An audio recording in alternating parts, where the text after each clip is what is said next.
So yeah, I'm Lucia, and I'm part of the learning team here at FACT. I was just discussing with Alan a minute ago that when you join this institution in the learning program, at least for me in the learning program, it feels like you've been passed something on, no? You're part of a legacy that has been happening for the past 20 years. So I'm very happy to be here.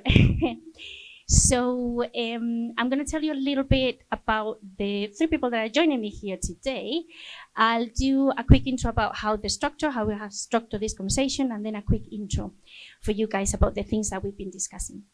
So I have our very own criminologist in residence, Emma Murray, here. Emma will talk about the work and the collaboration that she's been doing with FACT for the past, I always forget, is it like 7 years, 9 years? 9 years. She's been here longer than me. Alan Dunn, among many other things, the project leader of Tenantspin, that is still so inspiring for all of us, especially for the ones that work in engagement and all of those practices. And then Jackie Tatton, who has been working with us in multiple projects that he's going to go through.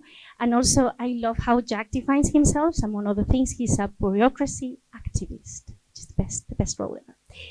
So we're going to have a conversation. We're going to divide it in 3 parts, basically. I'm going to do a quick intro, going back through conversations that the 4 of us had.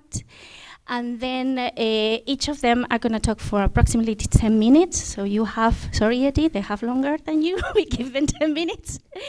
And after that, we're going to start a conversation here, but we really would like to engage you, because a lot of people here, all of you have so much to say, but we have very special people here that are not usually with us at FACT. So let's make it as a dialogue and as a conversation as possible. Questions, comments, ideas, so we'll open it back to you as soon as possible. So a quick intro, no pressure for us, considering the possibilities of social action from the arts. I think there were 2 things that were mentioned in the previous panels that were so interesting. One of them was, I think it was you, Eddie, that actually explained FACT in a way that really resonated with me when you were talking about collaboration and the art program, like those 2 things being together, being the core of what FACT was supposed to be doing. And we take a lot of inspiration in those whole projects from FACT. And the ones that came over, I can see a lot of people over here that work in the learning program before me. And then the reference to Maria Lugones that Helen made. Maria always talks about the idea of communities, and Maria always said, or used to say, that communities are what they want to be. And I think that that's the core of the discussion of what a collaboration is, no? Like when a bunch of people or groups of participants come together, they become their own community, and they set their own identity and intentions. And to give a little bit of context for this specific conversation right now, I was thinking about our role in the learning program. My colleagues are here, Ash, Neil, and Rachel. And I think most of the time, we just talk and talk and talk to people. That's 70% of what we do. And we feel like translators, so I feel like translator. I discussed this with Rachel not so long ago. We feel like translators. You're always translating something. And then there's a moment in that translation when art happens, in my opinion, and it's when art sort of creates a new territory, a new space in which that translation, what it does is that somehow embodies other people's experiences that you can share, or it challenges assumptions that you had at the beginning when all these people become like a group or a community together, and that's for me when the magic of collaboration happens. So what we're gonna ask these 3 today is to explore this idea of collaboration and long-term collaboration. I was thinking about my own relationship with you 3, and I think I lost count of how many hours I spent with Jack over there, exchanging emails about the institution, learning, not learning, usually not. And I lost count of the coffees with Emma, talking about what we mean by production, what we mean by social engaged practices. And even with Alan, in the conversation that we had to prepare this panel, talking about, like, do we present the work that a community has made in the gallery or not? So that gives you a sort of like the beginning of the conversation. A good collaboration is based on time, maybe distribution of resources, maybe an aligned or a shared language, but how you actually do that, what happens there. So that that's now up for you. So we're going to start with Alan. And yeah, you can introduce yourself. So my name's Alan Dunn. I'm an artist, and I worked for FACT between 2001 and 2007 on the Tenants. TenantSpin is a project that's incredibly dear to me, and I've talked about TenantSpin since leaving FACT all over the world and to hundreds of students. I'm in academia now, but this is the first time I've actually come back to FACT to talk about TenantSpin, so it's slightly odd. There's some people in this room that know the history really, really well of this project. It's interesting what Eddie's comment about there being kind of 3 versions of every story. For those that don't know the history, I've put together a potted history of TenantSpin, and while I'm talking, you're going to see a series of quite, hopefully, surreal, random images from TenantSpin. Okay, so this is my version of the TenantSpin history. There's others out there, but this is my history of TenantSpin. I have to say, I'm still in touch with 2 of the tenants. Unfortunately, couldn't make it today, but I think they're here in spirit. So TenantSpin was a collaboration between FACT, the Liverpool Housing Action Trust, which I'll refer to as the HAT for short, Danish artist group Superflex, and most importantly, a group of people called Olga, Kath, Steve, Mavis, Jim, Frida, Betty, Kirk, Michael, Brenda, John Spoons, Dolly, Margot, Pauline, Jean, Josie, Tony, George, Paul, John, and others. The HAT was a fixed-term government scheme to regenerate 67 tower blocks across Liverpool. And we worked with the tenants of these 67 tower blocks. So these people primarily aged between 66 and early 70s, people that had maybe moved in when they were young in the 60s into the sold the dream of high-rise living. They'd had a family, the families had moved out, and they'd been left quite isolated in these blocks. And it was the HAT's job, initially, my understanding was to redevelop and regenerate all these blocks. Jumping to the end of the story was that we didn't save any blocks. I think 57 blocks were demolished. There was asbestos found in the blocks, and unfortunately most people were rehoused back on the ground, as it were. So again, that's quite important politically in terms of what does art actually do. We didn't achieve that. I'll set out we did not save any of the blocks, but what we'll say is we did other things, I think. At the time, FACT wasn't here. When I started in 2001, FACT was based in the Blue Coat, which I think is really important politically, because for me, the Blue Coat is the most important. It wasn't mentioned this morning, but the Blue Coat is the city's kind of heart of community art and engagement, and its legacy, partly through Brian Biggs, as we know, and that important thing of how you keep stories going and legacies through Brian at the Blue Coat. When I studied community art in Glasgow, the Blue Coat was held as an important, consistent part of Liverpool. And hence when I moved here in '95, the Blue Coat was the first port of call. So I just want to sort of credit the Blue Coat there. Superflex, we're all aware of maybe what Superflex have done next, but for me, there's a beautiful moment at the start of this story when Superflex meet a programmer called Sean Treadway. Sean Treadway was working for Microsoft on the west coast of America. The story goes, the legend goes, it was Bill Gates cut him off at the lunch queue, and that really pissed Sean off because he was working on early version of Real Player. For those that don't know, Real Player was early streaming technology. Sean had the vision that you could watch moving images by just downloading a little bit, watching it, downloading the next bit and watching. So what we know is streaming. Sean was developing this. So he got fed up with Microsoft. He met somebody from Denmark, moved to Copenhagen, met Superflex at a party. So it's quite a kind of human start to the story. For me, this is the light bulb moment. The technology, there's 2 in the TenantSpin story. I think there's a light bulb moment where Superflex meets Sean and think, okay, streaming technology, this can be a tool for social good. We can use this to have small revolutions and change communities. So that was led by the technology, the idea of technology. I have to credit at this point 2 people, which is Maria Brewster, the collaboration programme at FACT, and Paul Kelly, who was the community development officer at HAT that I mentioned. So without the vision of these 2 people, other people behind, but primarily Maria and Paul, through associate curator Charles Escher, it's got a lot of people involved. They found out about this kind of, this idea of real-time streaming internet TV, and thought, well, if we match this up with TenantSpin and the HAT, maybe we could start to change a community in Liverpool that have been kind of, they've not had a voice before, and maybe these consumers of messages could actually become producers. And in the spirit of what was called e-democracy at the time, the idea that technology could really help people by voting and challenging decision makers, etc. We're not quite there yet, but that was the spirit in which TenantSpin was begun. There was a pilot in 1999, 2000 Coronation Court, which was the oldest tower block in the city. At the time it was called Super Channel, so that was the Superflex Super Channel. It was then had some sustainable funding and it renamed to Tenant Spin. Now people maybe don't understand the name, but spin as in spin doctor, so this was purely about the tenants putting a spin on the situation. I was then brought in 2001. I applied for a different job. In fact, I have to say, Marianne McQuay's job, I didn't get that.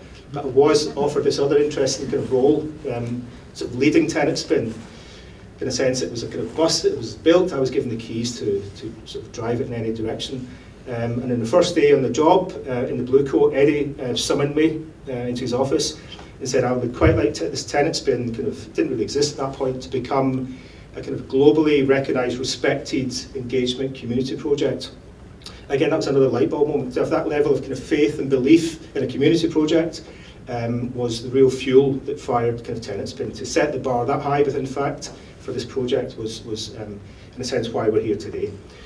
So I came in, I was 34 at the time. I had graduated from environmental art in Glasgow in '91, and I'd done 10 years in the field across Britain, so working with veterans group, HIV wards, big issue, schools, hospitals, etc., etc. I'd spent 3 years in a housing estate in Carlisle called Raffles, just prior to FACT. So I was becoming increasingly interested in longer relationships with people. So that was 3 years in Carlisle. So I saw a real opportunity here with the support of FACT to build something quite kind of strong that would have a long, long legacy, and in a sense has been here today as part of that legacy. I was also extremely interested in working with older people because I'm not particularly nostalgic, and one of the first thing I did in Tenant Spin was ban nostalgia. I said, we're not this project, there's a danger with kind of older people that it becomes a reminiscence project. I think I did that for two reasons. One, there's so many other great projects in the city at the time, looking back at the Blips and the Beatles, and I didn't want to tread on anybody's toes necessarily and cross over with their work. And I think FACT needed to be forward thinking. We needed to talk to the elders of our city in a sense and say, what do you think, you're 70, what do you think about the future of this city and also beyond, the kind of local and the more universal that Eddie mentioned. The context of me starting was pre-broadband. There was no broadband. We're doing all this off dial-up, if anybody remembers. It was also a time where there's no smartphones, so communication between people was quite, you had to actually talk to people, which was nice, knock on doors. It was also, I think I'm conscious that we use the word technology all the time as a kind of anonymous thing that just sits there. Technology wasn't for us, it was Sony, it was BT, it was people who actually make and supply the technology. That was quite important. Sony and Philips were lowering the prices of their kits, which was important. In the early 2000s, we could afford microphones and cameras. 2 minutes left. Okay, sorry, I've rushed through this.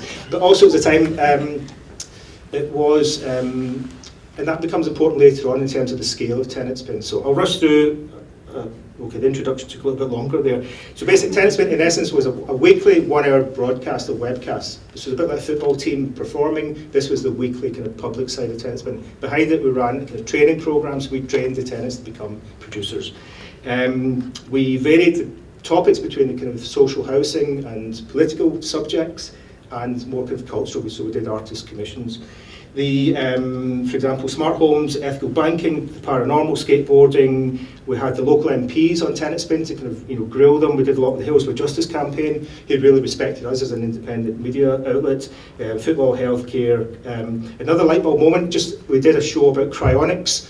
We thought if we could freeze Tenant Spin or freeze tenants using cryonics, we could make it could be a forever and ever older people's project, because just finding there's a lot to cram in, but I get so many requests and demands about, we want Tenant Spin, we want to have what you had, and for me what's interesting, just finally, they never ask about the content of Tenant Spin. They never asked what we actually said in the webcast. So for me, it's more about the model of having an artist, having super effects, having the vision of Paul and Maria, having the ambition of Eddie, and having that whole kind of lowering technology prices and gradually broadband coming out in a sense.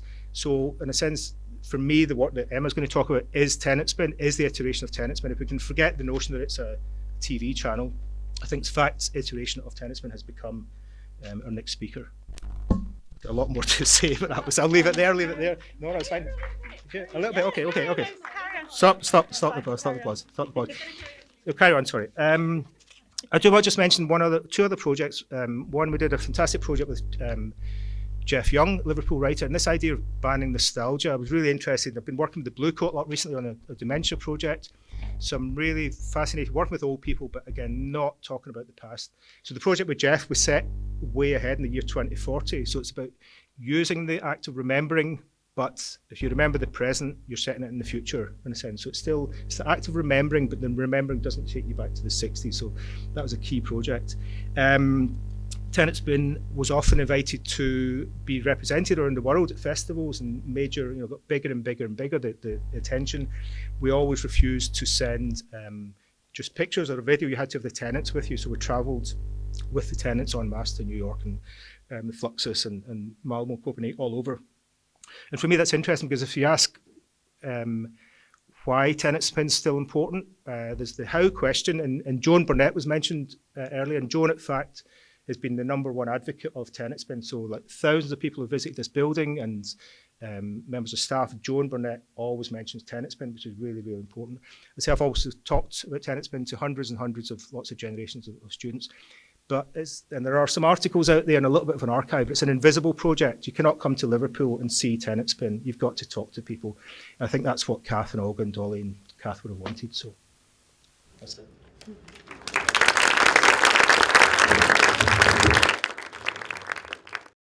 Yeah, so I'm going to talk a little bit about being a criminologist in residence, if that's okay with you. It's the first time I've talked about me in this project, and that'll become clear as we go through, because actually I've always seen my role as lots of things that have already been touched on, as translating two worlds, as supporting, and this is the first time I've been asked by Lithia to bring myself into the centre. So if it feels a little bit awkward, it's because that is how I feel.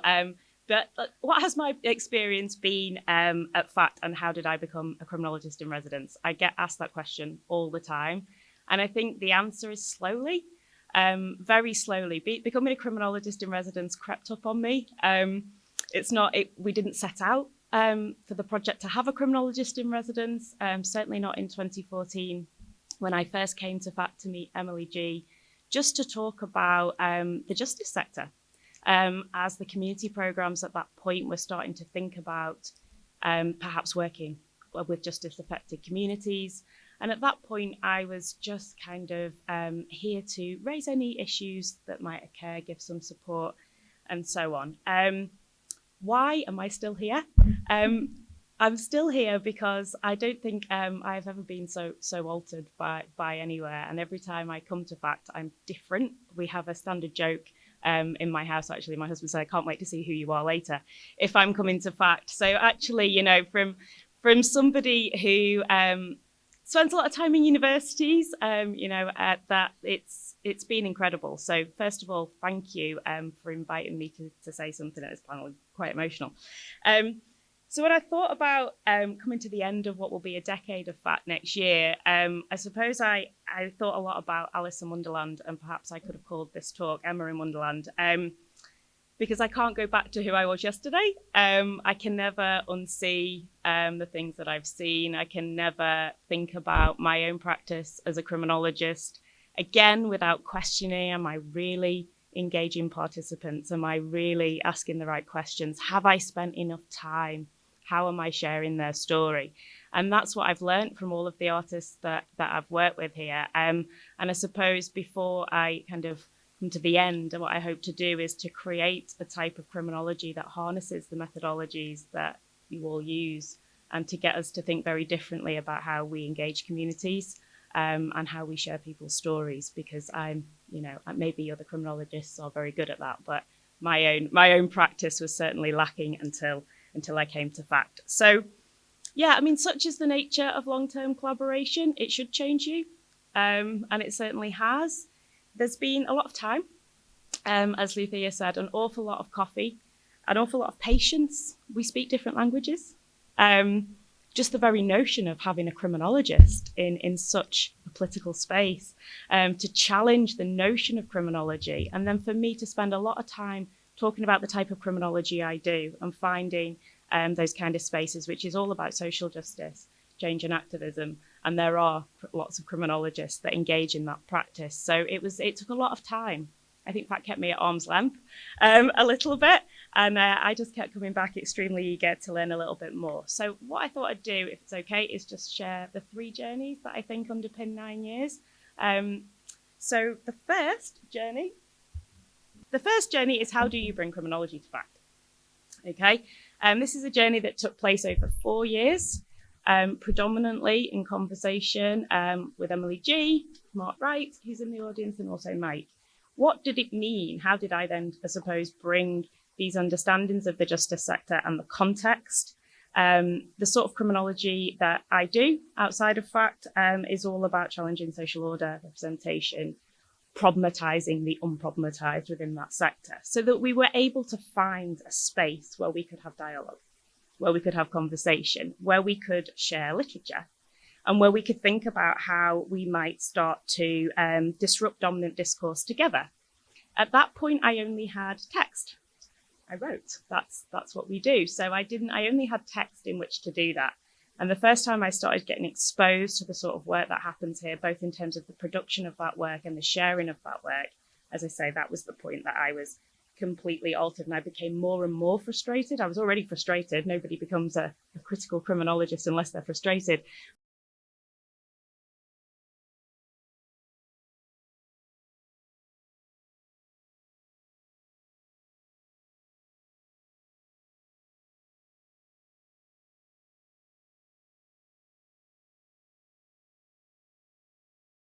Sustained copies for 4 years. So that's the beginning of the story, about how we kind of brought criminology here and its use at that point in time. I met artists, and we started to think about how I could be useful. And we made a commitment, actually, Emily G and I, to be committed to each other's worlds, to spend time in each other's worlds, and to really understand the challenges and the pressures that both of those worlds came. And in doing so, we were able to create a real sort of set of what we call our aligned practice. Because what we realised, that even though we had different methods, different audiences, different questions, we shared a politics, and that allowed us to continue. So we all of those on the team, advocate for the democratisation of knowledge, new platforms to challenge biases, lived experience expertise, active participation and ownership within research processes. I think we heard lots this morning about experimentation, about risk, about working with, not for, and it was great to hear that. And we all knew that artworks, when created in this way, in the way that the team here at FAT do that they could change things. And Helen, as I say, you nearly moved me to tears earlier. If only more people could see them, and I suppose they're my role now. So there was lots of art projects that's happening in the justice sector at the time, all equally important. Lots thinking about the value on participants and on participation. And what I started to see here at FAT was a slight shift of that focus. Not to say that the therapeutic potential of art wasn't important, but it was almost secondary to the work here, that art here became this sort of a political platform to facilitate dialogue with key decision makers in the justice sector. So actually my reports, which, perhaps aren't read as much as I would like them to be, the 200 kind of page reports that we write, or that I write in my discipline, then we started to see about, actually, are people interested in research findings that are presented in a very different way? And again, there were sort of audiences there. We found that actually people really were. So I think there was 2 moments. There was one moment was, would artists want to work with a criminologist? And would my immediate audience, key decision makers and policy makers, want to receive information about people's lives in artistic forms? So we just asked, and actually, yes, they did, and they wanted to in quite astounding ways, really. So we then decided that what we would do is pilot that change, and that was triggered by, I came to the gallery, I was invited to the gallery, and they were taking down an exhibition, okay, and for those, I wanted to know where it was going, and I said, where is it going? And they said, it's going to the store, and I was heartbroken. I said, but not enough people have seen it. There's people need to see this. So we started to talk about the potential of life outside the gallery, particularly when you're talking and you're working with participants that have been so negatively affected by the justice sector, taking those experiences right to the heart of those people who have any chance of changing that. So we started to think about my role as this kind of beyond the gallery role. And we piloted that through a range of projects, and that was really successful. And that formed the basis. Successful, when I'll define success there, policymakers said, I've never thought about how it felt before. And that was it for me. That was the reason to continue to come here. And I should say it's not a funded role, to continue to come here, because actually in that moment to see people who could make a difference, who were writing probation policy at that time, say, I've never thought about how probation felt before, was just quite incredible for me. So that was the basis of Resolution and me being embedded as a criminologist in residence at Resolution. Melanie Cream was the first commission of Resolution, and our idea for me to support the production in terms of knowledge exchange, give some context. We developed a duty of care together. And then at the end, so, after the exhibition in the spring, I would, with the artist's permission, open up alternative conversations, predominantly around Westminster. Melanie said, no. What I want you to do actually is bring those audiences, bring those networks that you have into the prison to make the artwork with the men. Will they come? That's what we can try. And they did. And it was absolutely, it was just extraordinary, I think. I think we talked back to the reference of Alice in Wonderland, the curious and the curiouser. We were involved in participatory future design workshop. And at that moment, I realised that all I'd ever done is look backwards.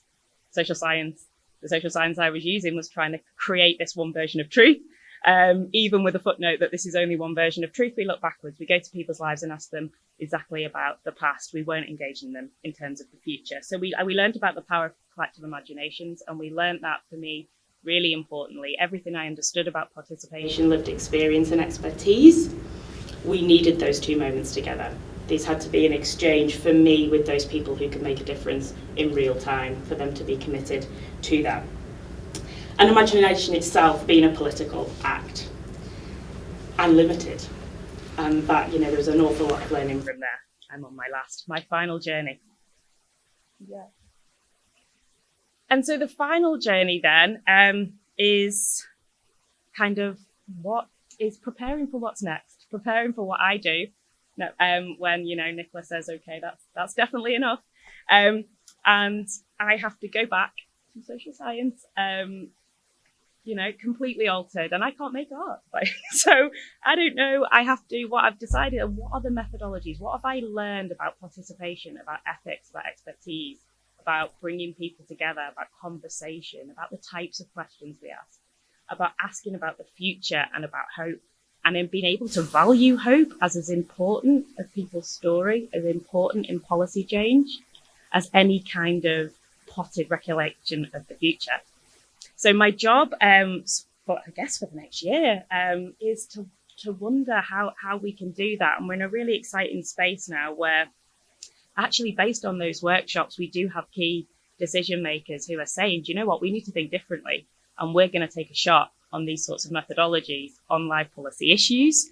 And we're going to kind of do that with incarcerated men and women in just affected communities, all based on being just kind of invited, not knowing if they would come to an art workshop.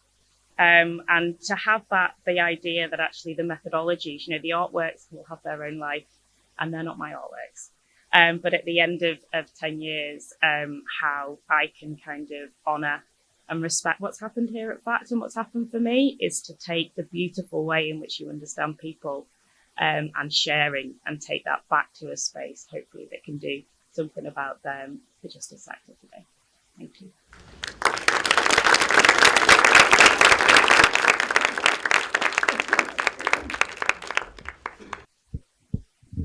Hello, everyone. So when Lucia invited me to do this talk, it was very much about what grew from my kind of almost like 2 or 3 year, maybe it was like 3 year conversation and collaboration with fact.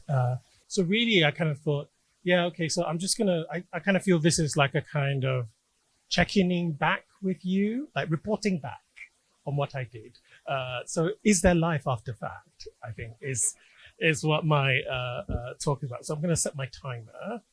So I have got about 12 things that I need to talk to you about. So, and I've got 10 minutes. So literally this is going to be like a whistle stop tour, and it is like a pecha kucha. So I'm going to do 30 seconds per point. Okay. So, and that's why I put my website, my TiddlyWiki web link up, so that if you want later to look at it, you can. Okay. But I'm just going to go pecha kucha. Here I go. So, some background during fact. What did I do with fact? Well, 3 things. A project called Learning Non-Human, an artist contract, and being the kind of artist trustee in residence, which really links to what I think is really wonderful about fact, which is the ability to just kind of create and grow a project or role. So very quickly, this was the amazing, I'll just tell you the context to this work was also that I had recently moved to Scotland. It was COVID, so there was precarity, no income. I'd also come from 2 other projects that just didn't go well with institutions. So really like coming to this project was like, here's another institution, like another big institution. You know, how are they going to treat me? And, you know, I was treated with such care and attention, in spite of my rants sometimes as well, especially the contract that I got, which was this 14-page contract to do this project, which I must say, have a look at this. I mean, there are like really cute videos of all the different participants, like selling the project and talking. They're like 30 seconds, but they're just like, my heart melts when I watch those videos. So that brings me to the contract, which was, Lucia and I had this like back and forth. Contract was just punitive. Then I wrote this 4-page email back, analyzing every clause of the contract, saying why I don't like it. And that's when I just thought, okay, I've blown it with fact, right? And Lucia came back and just said, you know, we kind of agree with you. So we agreed to all your changes. And then a year later, they said, can we commission you to write your own contract in any way you want? Because we want you to do this project as a kind of artist in residence on the board of trustees. So I went away and I wrote this contract, which is a kind of dyslexia-friendly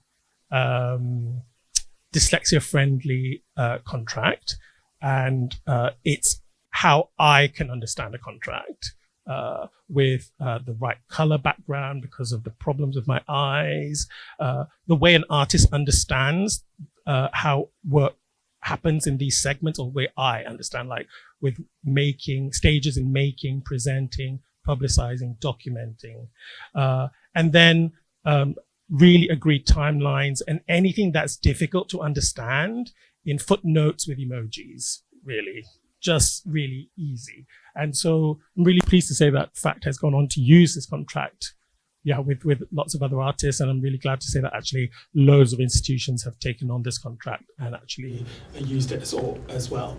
So that brings me very briefly to being on the board, on this amazing board that was so open and willing to make space for me, like as an agenda item. So like I got an agenda item to myself and was able to do anything I want within that agenda item. So, and I know like board time is so precious, so I did get that. But I must say that for that whole year, this is my favorite point of the board residency, which is this. I blurred everybody out because I'd not got permission, but this was on the away day, and this lovely hug happened. And for me, it is about board policy making as both a kind of decision and intellectual making exercise, but also it has to happen as an embodied relating as well.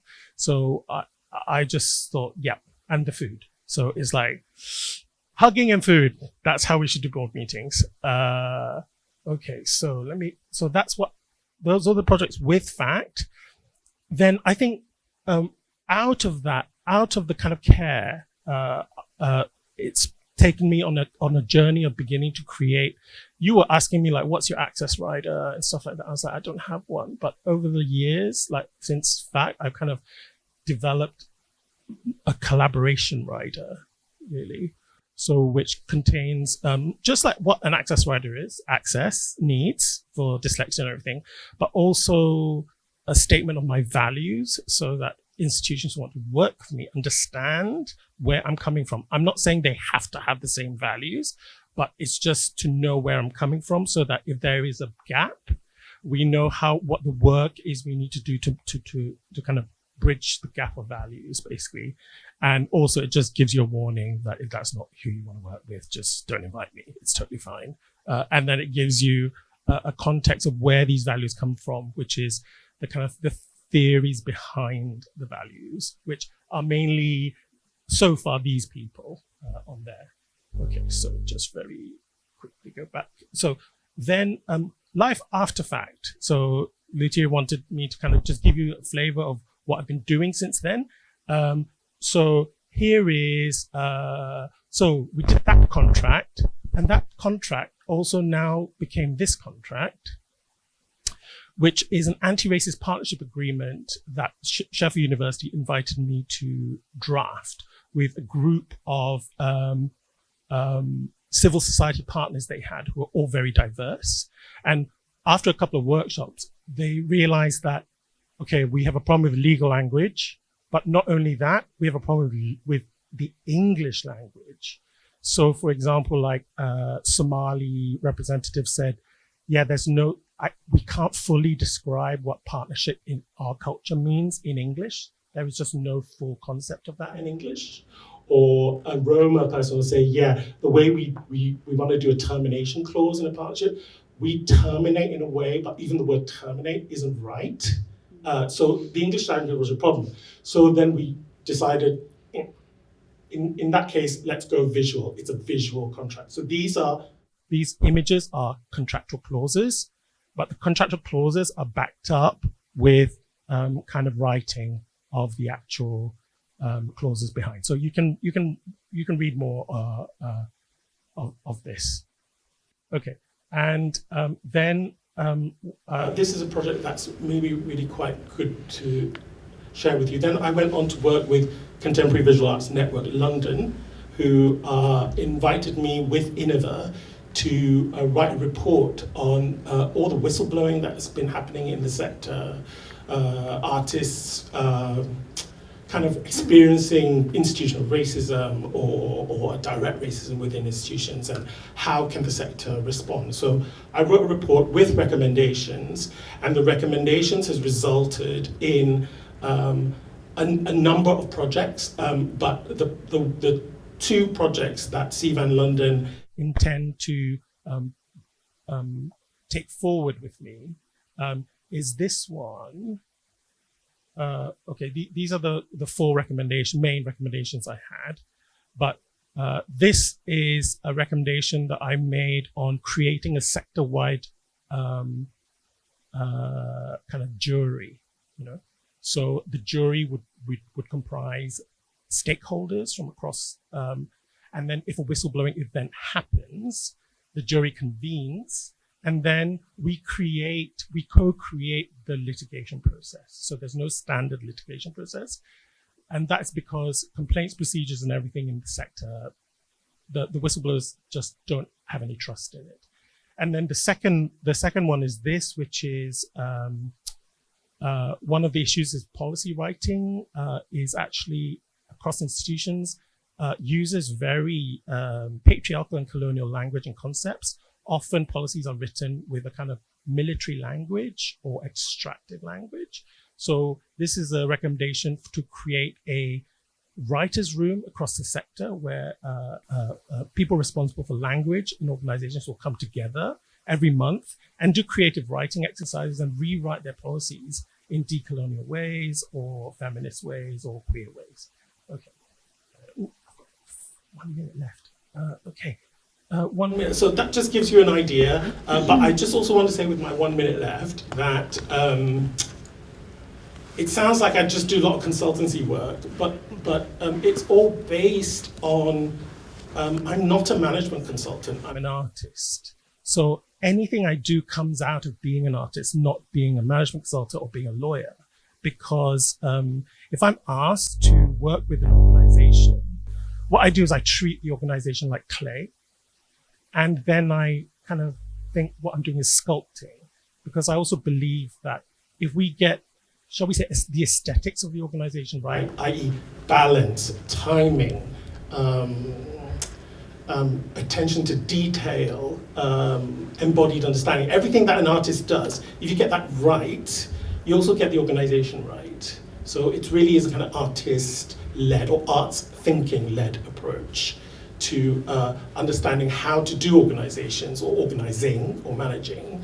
Because artists do that all the time. When you make a painting, you've got to organize, right? But it's just that it's a way of organizing that keeps your, the mind-body split is not there, basically. So just to say that it's still, I'll just show you the pictures. I'm doing stuff out of residencies with Camden Arts Centre, making slip casting work. This is a slip casting work based on, I'm really interested in beasts of burden, and that this Shire horse, and also nostalgia and colonialism, like being trapped, like kind of Stockholm syndrome. I'm colonized, but I kind of secretly love it. But I know that it's bad for me. So it's like you're in an abusive relationship. And so how do you get out of the abusive relationship when that's all you ever know? Like you've grown up in it. And I developed this idea of slip casting, where each horse I cast breaks the mold a little bit. So as the more and more casts happen, the mold disintegrates. So it's becoming a really cathartic thing for me, where I'm like thinking, I have no choice but to be cast and recast within patriarchy and colonialism. But if I just do that in a mimetic way and productive, maybe I'm breaking the mold. So that, and then just to end, that I'm doing a project with Camden Arts Centre on a kind of long-term 2-year research project on researching this idea of the Asian colonial middle, which is, how should I say, to put it in a way, it's like the Suella Bravermans and Rishi Sunaks of the world, who have to somehow, I don't know if they really want to or not, but somehow being brown people have ended up being this middle, where is an empire thing, where there was a policy to take native, especially Indians, because it started in India, take native people, educate the nativeness out of them so that their insides are upper middle class Victorian British, so that they can act as a buffer. So here is a really great film called RRR, if you haven't seen it, which is about colonial middle. And this is a postcard called The British Entering Singapore After Its Cession in 1824. And you can see on the top, this viceroy having a nice chat with the Sultan. And so there's this kind of co-option into the middle. Thank you.